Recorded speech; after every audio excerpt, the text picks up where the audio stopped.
在市长黄伟提的见证下，台南市议员蔡淑惠特别捐出一档的议员研究费，加为民服务的费用，总共1897680块，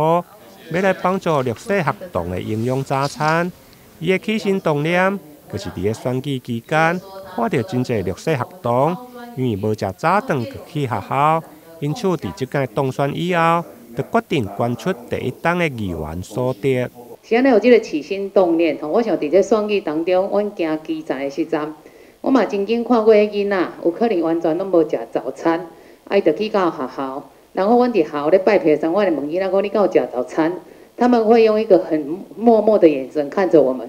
当然讲伊无食，当然伊的环境是毋是伊的环境造成伊无食早餐，还是伊的家长因为无闲无法度伊食早餐。我们在社会公益上一般来讲，政治人物因为他的薪都是领薪水的所以说他比较困难把这个领的薪水来作为这个他不是做，并没有额外的收入或者这个做事业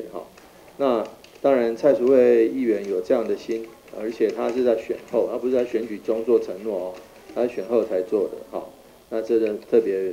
不容易。议员伫咧做爱心的同时，因为惊囡仔去用大标签，因此透过民政局长的牵线，每盒长期咧做营养早餐的会员上帝庙，希望结合更较侪善心人士共同加入。公部门这个部分帮忙部分学校的部分就营养午餐，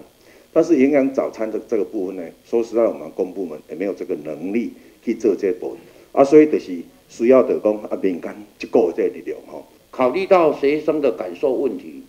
跟学校的配合问题，我们都有经过比较细腻的处理方式，会保护孩童正常的成长。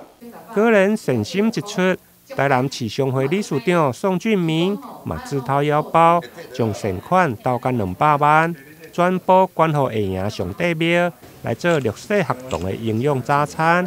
议员表示，靠家己的力量，可能只用个服务几个月，半当而已。不过结合社会大众的善举，就会用个这项活动持续办理。台南新闻林根杨顺怀采访报道。